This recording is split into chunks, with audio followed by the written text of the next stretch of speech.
And with this panel, like I said, I just hope to lay out some basics for those who are aspiring to crossplay, or maybe you already do crossplay.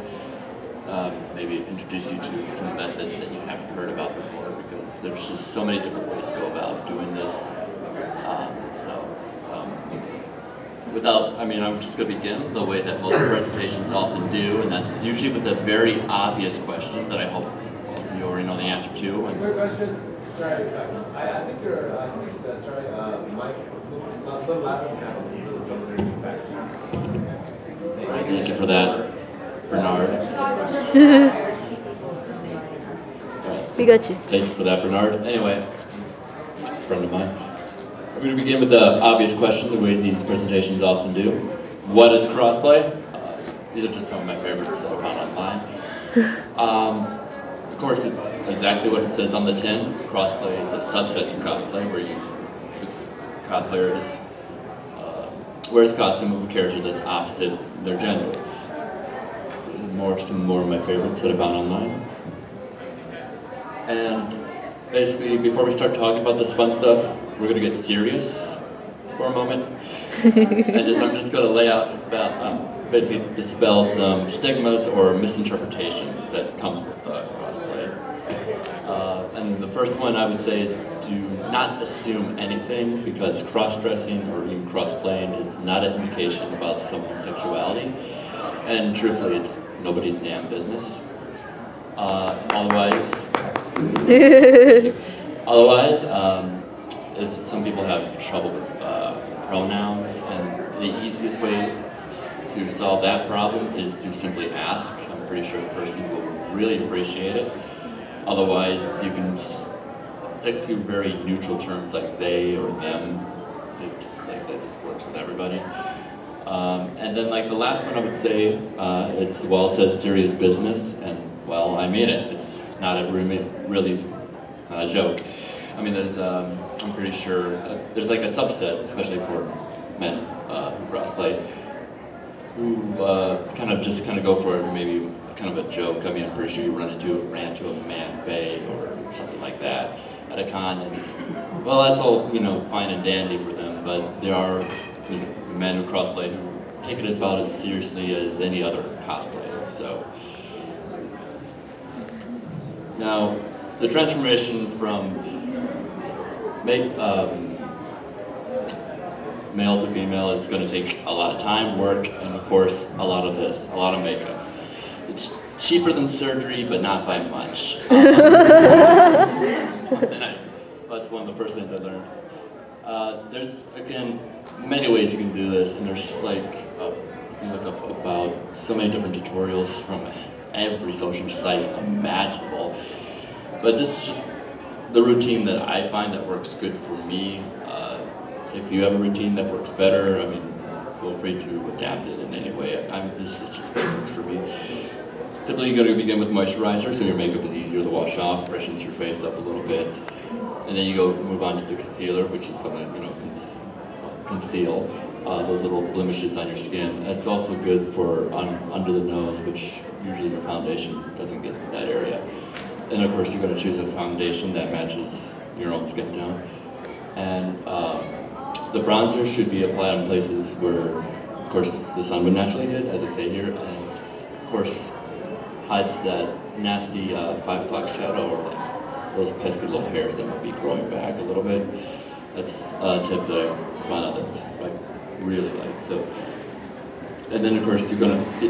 Some of these are optional. I mean, I'm not wearing blush right now, but you can add it if you will. When it comes to eyebrows, though, you want to make sure to emphasize the space between them. Basically, you want to increase the space and try to make them as pure, as thin as possible. You can also use some type of, I don't know, there is a technique where you can actually hide your normal eyebrows, but that takes a lot of work, and I really don't know about that much about it. And then of course, once you got everything on, I do recommend using a setting powder. It doesn't have to be anything expensive. Baby powder would do. It's what I use.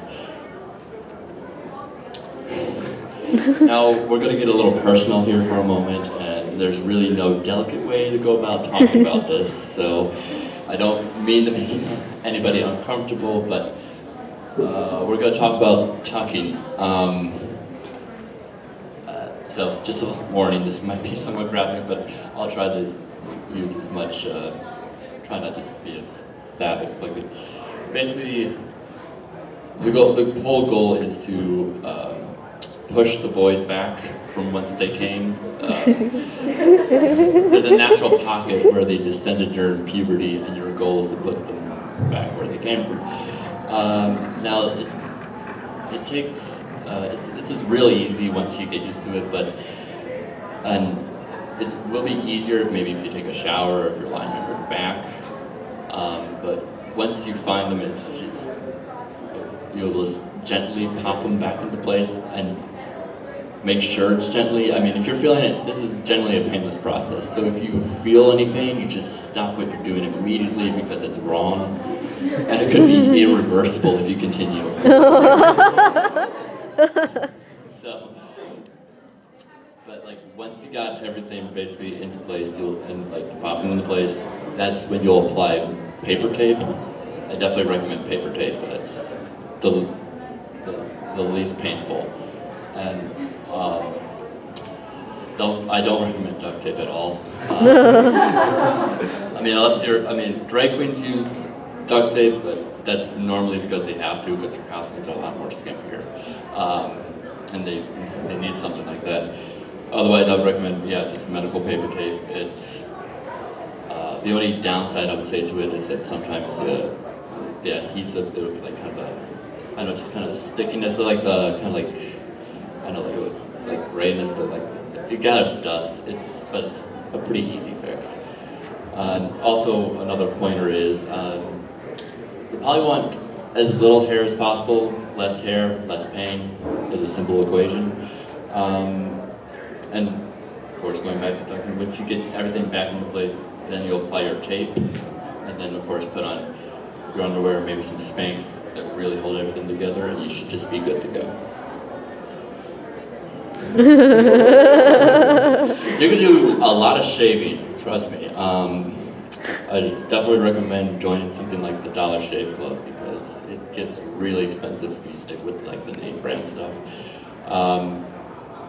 Because we're talking about hair here, people. It's everywhere, and it just keeps coming back like a Dragon Ball Z villain. The only way to get, like the way you're going to go about doing this is you're going to shave threefold.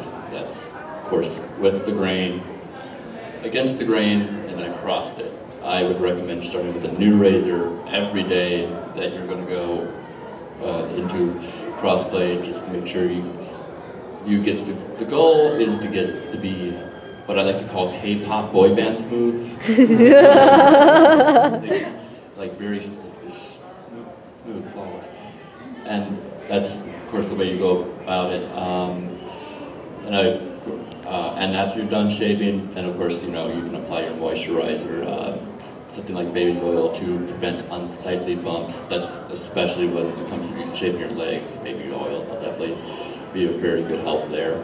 And once you're done, before you start getting on makeup and everything, you want to make sure to moisturize and give your skin just a break from running a hot blade across of it. So go catch some Pokemon, smoke a cigarette, drink a cup of coffee, but just settle up and just settle before you go and just start applying your makeup.